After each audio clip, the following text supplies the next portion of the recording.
प्यारे विद्यार्थियों नमस्कार, स्वागत है आप सभी का आपके अपने YouTube चैनल आरपी स्टडी में। तो जो भी विद्यार्थी सीईटी एग्जाम 2024 की तैयारी कर रहे विद्यार्थियों, सीईटी एग्जाम 2024 की तैयारी करने वाले सभी साथियों के लिए ये क्लास बड़ी इंपॉर्टेंट है। क्लास को कंप्लीट ध्यान से पूरा देखना है और लास्ट में कमेंट करना है कितने प्रश्न आपके सही होते हैं। अगर आप सीईटी 10+2 की तैयारी कर रहे हो, यहाँ पर आप सीईटी ग्रेजुएशन की तैयारी कर रहे हो, ये क्लास आपके लिए रामबाण है। आज हम दोस्तों सीईटी के लिए जीके के क्वेश्चन देखने वाले हैं। सीईटी में आपको पता है जीके अधिक आता है और जीके में किस टाइप से क्वेश्चन आते हैं अपन बात करने वाले हैं। तो आप इस क्लास को ध्यान से पूरा जरूर देखिए विद्यार्थियों, और लास्ट में कमेंट भी कीजिए कितने प्रश्न आपका सही होते हैं, कैसी आपकी तैयारी है।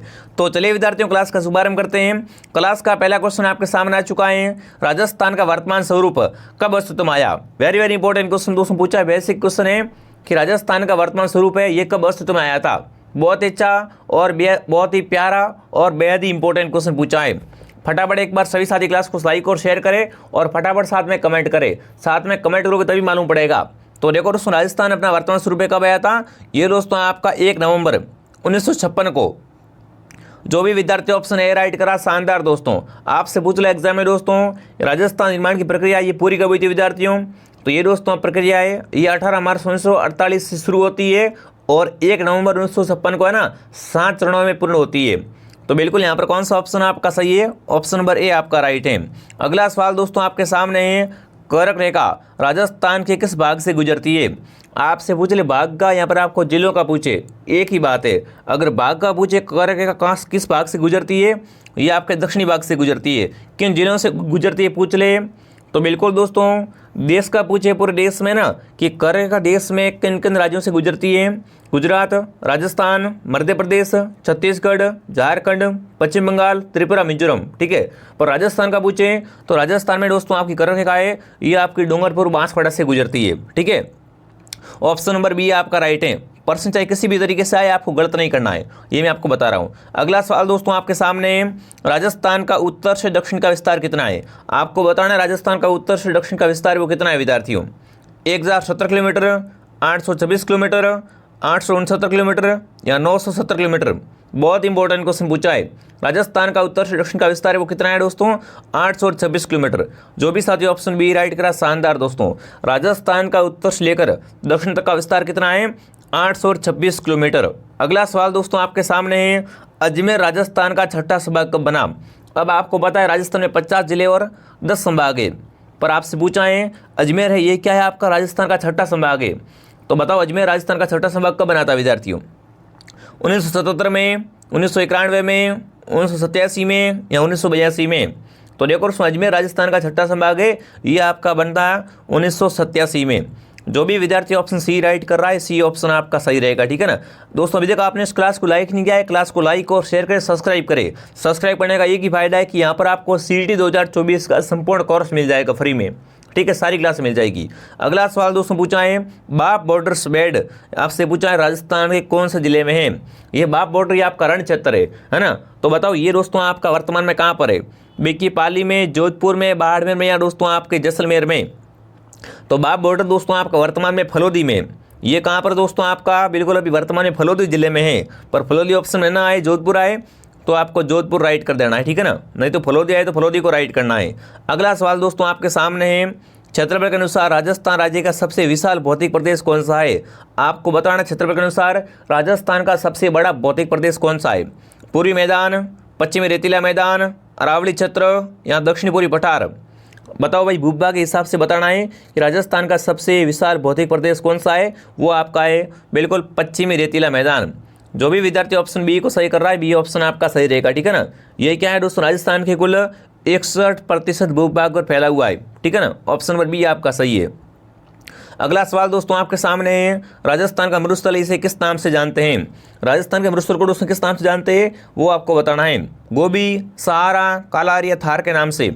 राजस्थान के मरुस्थल को दोस्तों किस नाम से जानते हैं? तो राजस्थान का मरुस्थल आपका थार का मरुस्थल कहलाता है। आपको पता होगा ऑप्शन डी आपका राइट है विद्यार्थियों। ठीक है ना, ये दोस्तों क्या है आपका एक तैतीस सागर का अवशेष है विद्यार्थियों। ठीक है, और ये दोस्तों मरुस्थल ये आपका 12 जिलों में फैला हुआ है, ध्यान रखना। ऑप्शन नंबर डी आपका राइट रहेगा। ठीक है, अगला सवाल दोस्तों आपके सामने है, अरावली की दूसरी सबसे ऊंची चोटी कौन सी है?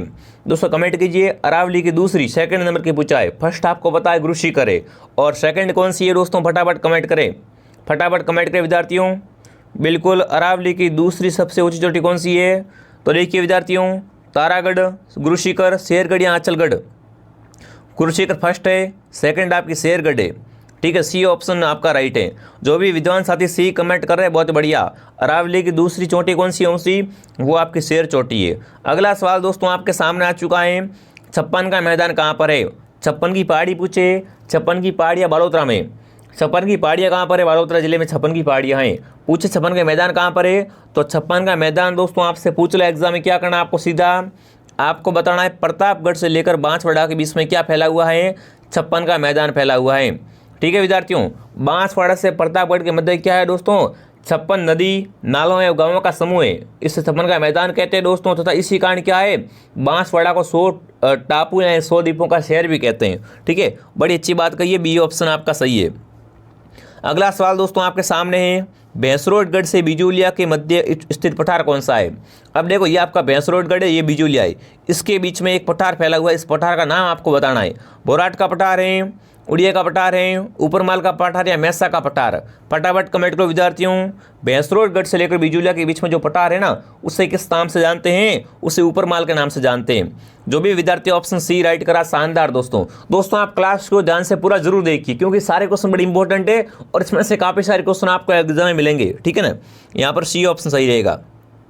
अगला सवाल दोस्तों आपके सामने आ चुका है, राजस्थान का कौन सा जिला औसत वार्षिक वर्षा की मात्रा अधिक प्राप्त करता है? आपसे पूछ लो एग्जाम में, राजस्थान का सर्वाधिक वर्षा वाला जिला कौन सा है? फटाफट कमेंट में छाप दो। सिरोही, बारां, झालावाड़ या उदयपुर? तो राजस्थान में सबसे अधिक वर्षा कहाँ होती है दोस्तों? देखो, सबसे अधिक वर्षा वाला संभाग पूछे तो सर्वाधिक वर्षा वाला संभाग पूछ ले आपसे दोस्तों, तो वो आपका कोटा संभाग है। कोटा संभाग में सर्वाधिक वर्षा होती है। ठीक है, वहीं पर आपसे पूछे दोस्तों सर्वाधिक वर्षा वाला स्थान, तो सर्वाधिक वर्षा वाला स्थान है माउंट आबू। सर्वाधिक वर्षा वाला स्थान कौन सा है? वो है आपका माउंट आबू। ठीक है विद्यार्थियों, वहीं पर आपसे पूछे विद्यार्थियों सर्वाधिक वर्षा वाला जिला कौन सा है? तो वो आपका झालावाड़ है। प्रथम नंबर पर झालावाड़ है और द्वितीय नंबर पर आपके बांसवाड़ा है। और सबसे कम वर्षा कहाँ होती है दोस्तों? सबसे कम वर्षा वाला जिला वो आपका जैसलमेर है और सबसे कम वर्षा वाला स्थान है वो आपका सम जैसलमेर है। ठीक है, तो बिल्कुल आपका कौन सा ऑप्शन आपका राइट है? यहाँ पर झालावाड़ ऑप्शन आपका राइट है। बहुत ही शानदार, बहुत इंपॉर्टेंट क्वेश्चन था आपका। ठीक है, अगला सवाल दोस्तों आपके सामने, लूज शब्द है ना, किस प्रकार की हवाओं के लिए स्पष्ट करता है? जो लूज शब्द होता है दोस्तों, ये लूज शब्द है ना, ये किस प्रकार की हवाओं को स्पष्ट करता है? धूलभरी व शुष्क हवाओं को चलना, जल राशियों की ओर आने वाली हवाएं, समगति से बहने वाली हवाएं या पश्चिमी अवदाब वाली हवाएं? तो आपको पता है दोस्तों लू क्या होती है? ग्रीष्म काल में जो हवा चलती है धूल भरी हवा तेज। दोस्तों ग्रीष्म काल की जो शुष्क व धूल भरी हवा चलती है उसे क्या बोलते हैं? उसी को दोस्तों लू स्पष्ट करता है। तो जो भी ऑप्शन है राइट कर रहा है, ए ऑप्शन आपका सही है। अगला सवाल दोस्तों आपके सामने, टोंक शहर किस नदी के किनारे बसा हुआ है? दोस्तों कमेंट करेंगे टोंक शहर वो किस नदी के किनारे बसा हुआ है? घग्गर, चंबल, लूणी या बनास? तो देखो दोस्तों टोंक शहर है वो आपका बनास नदी के किनारे बसा हुआ है। जो भी ऑप्शन डी सही कर रहा है, डी ऑप्शन आपका सही रहेगा। अगला सवाल आपके सामने आ चुका है दोस्तों, बेणेश्वर धाम है ये किन 3 नदियों के संगम पर है? अगर दोस्तों बेणेश्वर धाम की बात की जाए तो ये दोस्तों आपका आदिवासियों कुंभ कहलाता है। और दोस्तों पूछिए आपसे कि ये किन 3 नदियों के संगम पर है? तो माई, चंबल, बनास, बाणगंगा, घग्गर, बेड़च, सोम, माई, जाखम या इनमें से कोई नहीं? तो बेणेश्वर धाम दोस्तों आपका सोम, माई और जाखम के संगम पर बसा हुआ है। कहाँ पर है? नवाटापुरा में। ठीक है, सी ऑप्शन आपका सही है। जो भी विद्यार्थी ऑप्शन सी राइट करा, शानदार दोस्तों। अगला सवाल आपके सामने आ चुका है, गणेश्वर सभ्यता का विकास है ये किस नदी के किनारे हुआ था? बहुत ही प्यारा, बहुत इंपॉर्टेंट क्वेश्चन है कि गणेश्वर का विकास है ये किस नदी के किनारे हुआ? घग्गर, लूणी, कांतली या बनास? तो देखो दोस्तों गणेश्वर सभ्यता का विकास है ये कांतली नदी के किनारे हुआ था। जो भी साथी सी कमेंट कर रहा है, सी ऑप्शन आपका सही रहेगा। अगला आपके सामने आ चुका है दोस्तों, घग्गर नदी के किनारे बसा हुआ नगर कौन सा है? दोस्तों घग्गर नदी को क्या बोलते हैं? मृत नदी भी कहते हैं, है ना? तो बताओ दोस्तों घग्गर नदी के किनारे बसा हुआ नगर कौन सा है? हनुमानगढ़, रामगढ़, अजमेर या जयपुर? तो देखो हनुमानगढ़ शहर ये क्या है दोस्तों आपका घग्गर नदी के किनारे बसा हुआ है और यहीं पर आपकी कालीबंगा है। ठीक है, अगला सवाल दोस्तों आपके सामने आ चुका है, इसरदा बांध परियोजना है ये किन जिलों में निर्मित किया गया है? इसरदा परियोजना कहाँ पर दोस्तों निर्मित की गई है? कोटा 12 में, झालावाड़ 12 में, टोंक सवाई माधोपुर में या डूंगरपुर बांसवाड़ा में? सभी साथी कमेंट करेंगे। इसरदा परियोजना दोस्तों है ये आपकी टोंक और सवाई माधोपुर में निर्मित की गई। कहाँ पर? टोंक तथा सवाई माधोपुर में। सी ऑप्शन आपका सही है। अगला सवाल दोस्तों पूछा है नौ चौकी बांध कहाँ पर है। दोस्तों कमेंट करेंगे नौ चौकी बांध कहाँ पर है आपका, भीलवाड़ा में, चित्तौड़गढ़ में, राजसमंद में या दोस्तों उदयपुर में। और साथ में कमेंट करेंगे पांचरा बांध कहाँ पर है। ये भी काफी क्वेश्चन बार पूछ देते हैं कि पांचरा बांध कहाँ पर है, ठीक है। और बताओ नौ चौकी बांध कहाँ पर है, तो नौ चौकी बांध आपका राजसमंद में है और पांचरा बांध कहाँ पर, ये आप कमेंट करेंगे, ठीक है। आगे बढ़े दोस्तों, अगला सवाल क्या पूछा आपसे, कंवर सेन द्वारा राजस्थान नहर की शुरुआत की गई थी। बताओ दोस्तों कंवर सेन द्वारा पूछा है राजस्थान नहर की शुरुआत किस वर्ष की गई थी। 1938 में, 1968 में, 1958 में या 1948 में। तो देखो दोस्तों कंवर सेन द्वारा राजस्थान नहर की शुरुआत है ये दोस्तों बिल्कुल आपकी 1948 में की गई थी। जो भी ऑप्शन डी राइट कर रहा है, डी ऑप्शन आपका सही है। अगला सवाल आपके सामने दोस्तों, पीप लद्दा लिफ्ट सिंचाई योजना कहाँ पर है। दोस्तों योजना का नाम है पीप लद्दा लिफ्ट सिंचाई योजना है। ये बिल्कुल कहाँ पर है आपकी, धौलपुर में है, सवाई माधोपुर में, भरतपुर में या कोटा में। तो बिल्कुल आपका दोस्तों पीप लद्दा लिफ्ट सिंचाई परियोजना है ये आपके सवाई माधोपुर में। जो भी ऑप्शन बी राइट कर रहा है, बी ऑप्शन आपका सही रहेगा, ठीक है ना। पीप लद्दा है, इसरदा है, इंदिरा गांधी लिफ्ट चंबल वाली, ये सब सारी कहाँ पर है, ये आपके सवाई माधोपुर में। तो ऑप्शन बी आपका सही रहेगा। अगला सवाल दोस्तों आपके सामने आ चुका है, खरवाल जाति कौन सी झील से नमक उत्पादन करती है। अगर खरवाल जाति की दोस्तों बात करें, क्या करते हैं, ये दोस्तों झीलों से नमक उत्पादन करते हैं। तो बताओ खरवाल जाति है दोस्तों ये कौन सी है ना झील से नमक का उत्पादन करती है। लोणकरण झील से, पचपदरा से, डीडवाना से या डेगाना से। बहुत ही प्यारा प्रश्न है विद्यार्थियों। तो यहाँ पर आएगा पचपदरा। खरवाल जाति के दोस्तों लोग ये क्या करते हैं, पचपदरा झील से नमक का उत्पादन करते हैं। बी ऑप्शन आपका राइट रहेगा। दोस्तों आपसे पूछे एग्जाम में, राजस्थान की है ना खारे पानी की दूसरी बड़ी झील कौन सी है, तो वो आपकी पचपदरा है। और पचपदरा दोस्तों आपकी कहाँ पर है, बालोतरा जिले में। बी ऑप्शन आपका सही रहेगा। अगला सवाल दोस्तों पूछा है, पुष्कर झील है ये कितने घाटों से घिरी हुई है। पुष्कर झील पूछा है कि ये कितने घाटों से घिरी हुई है, 42 घाटों से, 46 घाटों से, 58 से या 52 घाटों से। तो पुष्कर झील दोस्तों आपकी 52 घाटों से घिरी हुई है। पुष्कर झील क्या है दोस्तों आपकी 52 घाटों से घिरी हुई है। डी ऑप्शन आपका सही है। अगला सवाल दोस्तों आपके सामने है, लेवा तालाब नामक वर्षा जल संग्रहण संरचना है ये किस जिले में स्थित है विद्यार्थियों। कोटा में, बारा में, बूंदी में या भीलवाड़ा में। लेवा तालाब दोस्तों कहाँ पर है आपका, यह तालाब दोस्तों बिल्कुल आपका बारा जिले में। जो भी विद्यार्थी ऑप्शन बी राइट कर रहा, शानदार। मैं साथ में सभी के कमेंट देख रहा हूं, तो सभी साथ में कमेंट जरूर कीजिए और एक बार सभी क्लास को लाइक और शेयर करें और सब्सक्राइब करें, ठीक है ना। अगला सवाल दोस्तों पूछा है, राजस्थान में थार मरुस्थल की परंपरागत जल संरक्षण तकनीकी कौन सी है दोस्तों। टाँका, खड़ीन, बावड़ी या तालाब। देखो अगर थार के मरुस्थल की बात करें दोस्तों, तो यहाँ की बिल्कुल आपकी है ना पानी को दोस्तों इकट्ठा करने की जो परंपरागत विधि है वो टाँका है। जो भी ऑप्शन नंबर ए राइट कर रहा है, ए ऑप्शन आपका सही रहेगा। अगला सवाल दोस्तों आपके सामने, वर्षा संग्रहण करने वाला रानीसर टाँका कहाँ पर है दोस्तों। आपसे पूछे एग्जाम में दोस्तों कि वर्षा जल संग्रहण करने वाला आपका रानीसर टाँका है वो कहाँ पर है, जैसलमेर में, जोधपुर में, बाड़मेर में या बीकानेर में। तो बिल्कुल ये दोस्तों आपका टाँका है, ये आपका जोधपुर जिले में है। और ये क्वेश्चन आपका लैब असिस्टेंट 2022 में आया हुआ क्वेश्चन है, हल्के में मत लेना, ठीक है ना। बी ऑप्शन आपका सही है। अगला सवाल दोस्तों पूछा, सेवण है। बताओ सेवण क्या एक तरह की मिट्टी है, जाति है, परंपरा या घास है। फटाफट दोस्तों कमेंट कीजिए। सेवण एक तरह की दोस्तों क्या है, सेवण एक तरह की दोस्तों आपकी घास है। सेवण क्या है दोस्तों, एक तरह की घास का प्रकार होता है। इसे लीलवण घास भी कहते हैं दोस्तों। और ये दोस्तों जैसलमेर में उत्पादित होती है। इसका उपयोग दोस्तों चारा बनाने में किया जाता है, ठीक है ना। और दोस्तों इस घास को क्या है, गोडावन की शरणस्थली भी कहते हैं। तो जो भी ऑप्शन डी राइट कर रहा है, डी ऑप्शन आपका सही है। अगला सवाल पूछा, केसरबाग वन्यजीव उद्यान कहाँ पर है।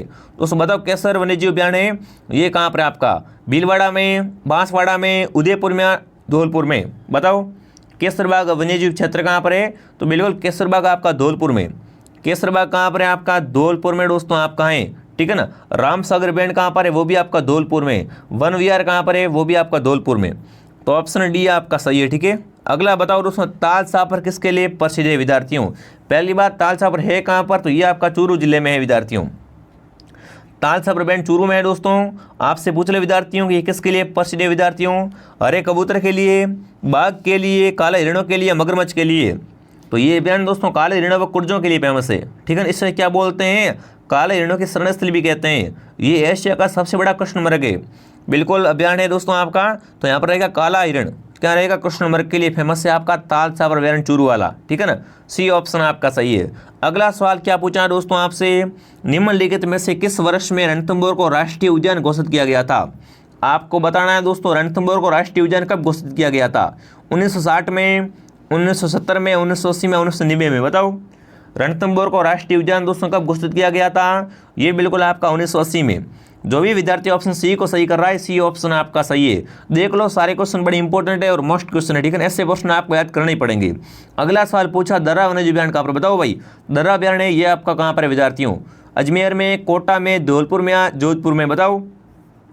दर्रा वन्यजीव उद्यान कहाँ पर है दोस्तों आपका, तो देखो दोस्तों दर्रा राष्ट्रीय उद्यान या राष्ट्रीय चंबल वन्यजीव उद्यान है ना, ये दोस्तों आपका कहाँ पर है, कोटा से 50 किलोमीटर दूर है विद्यार्थियों।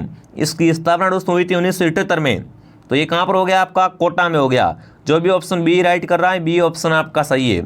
अगला सवाल क्या पूछा है दोस्तों आपसे, कौन से राष्ट्रीय उद्यान में दोस्तों आपका जोगी महल है। दोस्तों बताना है कि जोगी महल है वो कहाँ पर है आपका, वन विहार अभ्यारण्य में, सरिस्का अभ्यारण्य में, रणथंभौर राष्ट्रीय उद्यान में या केवलादेव राष्ट्रीय उद्यान में, बताओ भाई जोगी महल है वो आपका कौन से दोस्तों उद्यान में है, फटाफट कमेंट करेंगे। तो बिल्कुल ये दोस्तों आपका रणथंभौर राष्ट्रीय उद्यान में क्या है, जोगी महल। जी हाँ दोस्तों, जो भी सी कमेंट कर रहा है सी ऑप्शन आपका सही रहेगा। अगला सवाल आपके सामने, चीतल की मातृभूमि किस वन्यजीव उद्यान को कहते हैं। दोस्तों कमेंट कीजिए, चीतल की मातृभूमि है ये किस वन्यजीव उद्यान को कहा जाता है, दर्रा को, केवलादेव को, सीता माता को या सरिस्का को।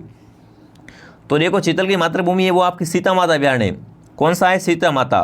बिल्कुल जो भी ऑप्शन सी राइट कर रहा है, सी ऑप्शन आपका सही है।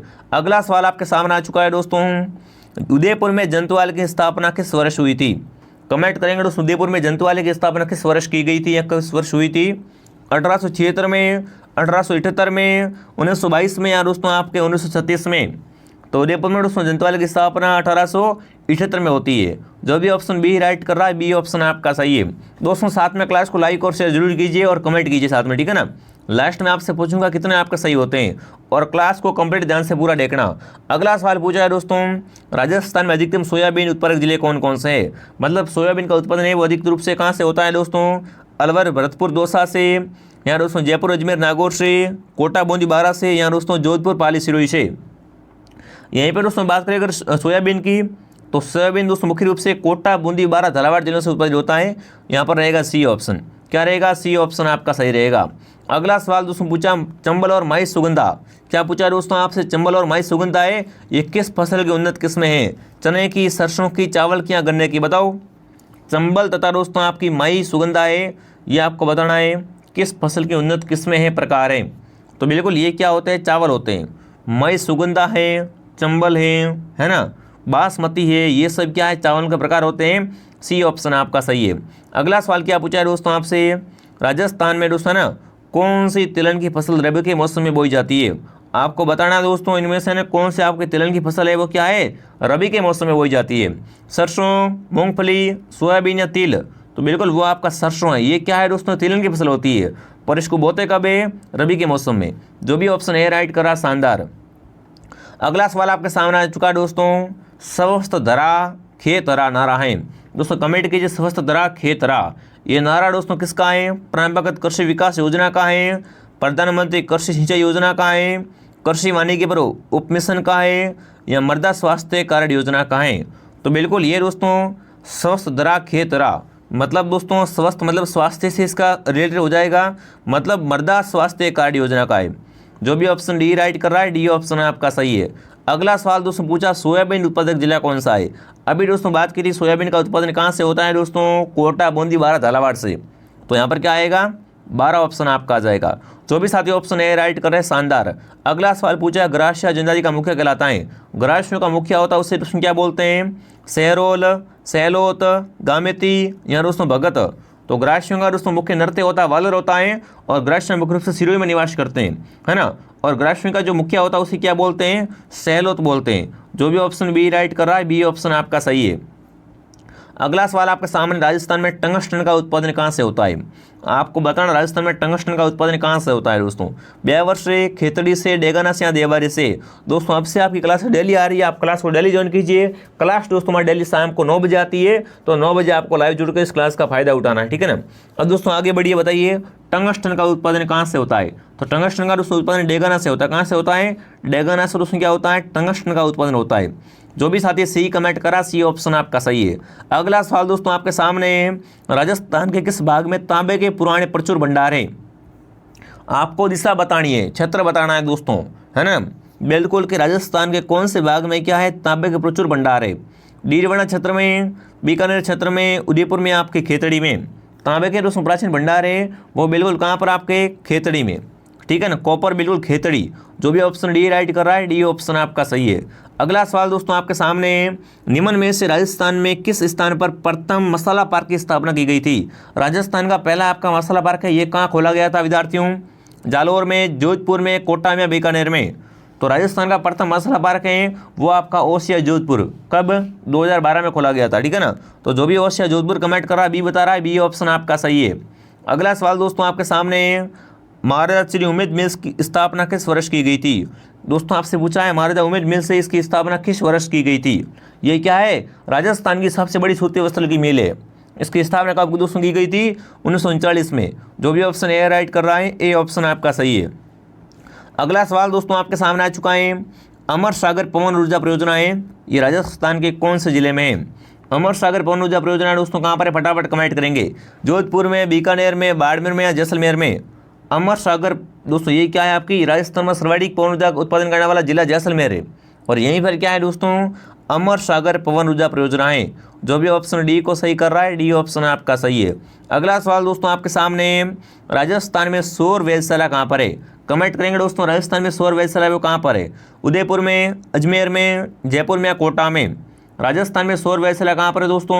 ये आपकी उदयपुर में। जो भी ऑप्शन ए सही कर रहा है, ए ऑप्शन आपका राइट है दोस्तों, ठीक है ना। बहुत अच्छा क्वेश्चन है आपका। अगला सवाल दोस्तों क्या पूछा है? जयपुर मेट्रो की ट्रैक गेज कितनी है? वेरी इंपॉर्टेंट क्वेश्चन पूछा है दोस्तों आपसे। जयपुर मेट्रो की ट्रैक गेज कितनी है विद्यार्थियों? 1435 मिमी, 1580 मिमी, 1335 मिमी या 1485 मिमी? तो जयपुर के दोस्तों मेट्रो की ट्रैक गेज है वो कितनी है? 1435 मिमी। जो भी ऑप्शन बी राइट कर रहा है, बी ऑप्शन आपका सही रहेगा, ठीक है। अगला सवाल दोस्तों आपके सामने, दूध उत्पादन हेतु गाय की प्रसिद्ध नस्ल कौन सी है? दोस्तों दूध के लिए आपसे पूछा एग्जाम में कि दूध उत्पादन के लिए गाय की प्रसिद्ध नस्ल कौन सी है? गिर राठी, राठी नागौरी, मेवाती मालवी, मालविया थार पारकर। तो बिल्कुल दोस्तों दूध उत्पादन के लिए, है ना, गाय की प्रसिद्ध नस्ल है गिर व राठी। ऑप्शन नंबर ए आपका राइट है। जो भी साथी ऑप्शन है कमेंट करा, बहुत बढ़िया। अगला सवाल मालपुरा है, बताओ भाई मालपुरा किसके नस्ल है दोस्तों? गाय की, भेड़ की, बकरी की या भैंस की? तो देखो मालपुरा क्या होती है दोस्तों? मालपुरा बिल्कुल भेड़ होती है। बिल्कुल जो भी ऑप्शन बी राइट कर रहा है, बी ऑप्शन आपका सही है। अगला सवाल दोस्तों आपके सामने, राजस्थान दूध सहकारी संघ की स्थापना कब की गई? बताओ दोस्तों, राजस्थान दूध सहकारी संघ की स्थापना कब दोस्तों की गई थी? 1973 में, 1977 में, 1988 में, 1968 में? तो बिल्कुल दोस्तों आपका बी ऑप्शन राइट है। राजस्थान दूध सहकारी संघ की स्थापना दोस्तों कब होती है? 1977 में होती है, ठीक है ना। ऑप्शन बी आपका राइट रहेगा। जो भी साथी भी कमेंट करा, बहुत बढ़िया। और क्लास का आपका अंतिम क्वेश्चन दोस्तों आपसे पूछा है, किस स्थान पर भूकंप आने के प्राचीनतम साक्ष्य प्राप्त हुए? बताओ भाई भूकंप के दोस्तों प्राचीनतम साक्ष्य कहाँ दोस्तों प्राप्त हुए? चैनपुरा से या कंवर सेनपुरा से, बैराट से या कालीबंगा से? फटाफट कमेंट करें विद्यार्थियों। तो देखो दोस्तों कालीबंगा से भूकंप आने के प्राचीन साक्ष्य मिले हैं, जिससे दोस्तों क्या है, जिससे दोस्तों यहाँ की प्राकृतिक सिंधु सभ्यता का अंत हुआ था। तो बिल्कुल जो भी ऑप्शन नंबर डी राइट कर रहा है, डी ऑप्शन आपका सही रहेगा। बहुत इंपॉर्टेंट क्वेश्चन थे सारे के सारे, आपने देख लिए होंगे दोस्तों, इनको याद कर लिया होगा। और इन प्रश्नों को आप दोस्तों ध्यान से देख लो, और भी क्लास दोस्तों अपलोड करेंगे वो भी देख लो। बढ़िया तरीके से दोस्तों तैयारी कीजिए। क्लास डेली आती है, सीरीज वगैरह आप तैयारी करो, कोई भी आपको ताकत है वो रोकने वाला नहीं है, ठीक है दोस्तों। तो क्लास को लाइक करें, शेयर करें, सब्सक्राइब करें दोस्तों। मिलते हैं नेक्स्ट क्लास में। जय हिंद, जय भारत।